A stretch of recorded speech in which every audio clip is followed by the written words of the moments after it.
Open హైమర్ కు 7 ఆస్కర్లు. ప్రపంచ సినీ అభిమానులు ఎంతో ప్రతిష్టాత్మకంగా భావించే ఆస్కర్ అవార్డుల ప్రధానోత్సవం ఘనంగా జరిగింది.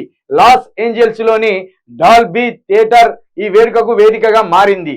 క్రిస్టోఫర్ నోలన్ తీసిన ఓపెన్ హైమర్ చిత్రం 96వ అకాడమీ అవార్డులో సత్తా చాటింది.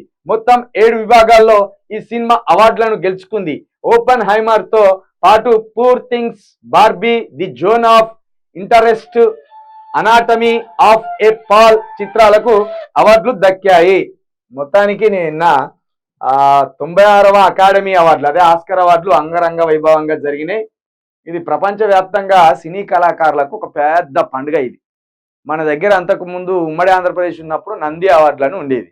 ఆ నంది అవార్డులు తీసిపడేసిండు. అసలు ఇక్కడ ఉన్న సినీ కళాకారులకు అవార్డులు ఇచ్చుడే బంద్ చేసిండు.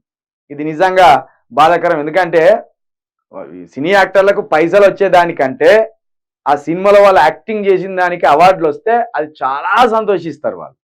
ఇప్పుడు ఇక్కడ నంది అవార్డులు ఉండే, ఆ దేశవ్యాప్తంగా ఫిలింఫేర్ అవార్డులు ఉండే. దాంతోపాటు ఫిలింఫేర్ అవార్డులు అనేది ఒక ప్రైవేట్ సంస్థ ఇచ్చేది. ఇక జాతీయ పురస్కారాలు, నేషనల్ అవార్డ్స్ అనేది కేంద్ర ప్రభుత్వం ఇస్తుంది. దాంట్లో మన తెలుగు ఇండస్ట్రీకి గర్వించదగ్గ పని చేసిండే అల్లు అర్జున్. 80 సంవత్సరాలు 82 సంవత్సరాలు అవుతుంది తెలుగు సినిమా ఇండస్ట్రీ ఏర్పడి. ఒక్కరికి జాతీయ అవార్డు రాలే ఉత్తమ నటుడిగా. అల్లు అర్జున్ కొట్టిండు పుష్ప సినిమాతోటి అల్లు అర్జున్ జాతీయ అవార్డు కొట్టిందంటే ఎంత గ్రేట్ అది. చిరంజీవి కొట్టలేదు, రజనీకాంత్ కొట్టలేదు, అట్లు మన కమల్ హాసన్కు 4 సార్లు వచ్చినాయి జాతీయ అవార్డులు. కానీ రజనీకాంత్ లాంటి పెద్ద యాక్టర్ కొట్టలేదు. ఇక్కడ మేము ఇంత పెద్ద తోపులమని చెప్పుకునే నందమూరి వంశంలో బాలకృష్ణ వాళ్ళ అయ్యా ఎవరు కొట్టలే, అల్లు అర్జున్ కొట్టిండు. ఇక గట్లనే ప్రపంచ సినిమా ఇండస్ట్రీకి సంబంధించి ఆస్కర్ అవార్డు అనేది అత్యంత ప్రతిష్టాత్మకమైన అవార్డులు. దీనికి సంబంధించి నిన్న ఓపెన్ హైమర్కు 7 ఆస్కర్ అవార్డులు వచ్చినాయట.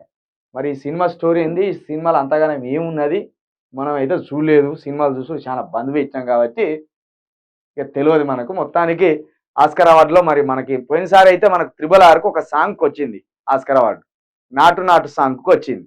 అసలు మ్యూజిక్ సంబంధించి అంతకుముందు గతంలో ఆస్కర్ అవార్డులో విభాగం లేదు. కానీ మొట్టమొదటిసారిగా RR పాట ప్రపంచవ్యాప్తంగా ఉర్రూతలు ఊగించే వరకు అప్పుడు పాటకు కూడా ఇవ్వాలి, మనం ప్రోత్సహించినట్టు ఉంటుందని ఇచ్చిండ్రు. ఆ ఘనత కూడా రాజమౌళికి దక్కింది, NTRకు, రామ్ చరణ్కు దక్కింది. ఇక ఇది పక్కన పెడితే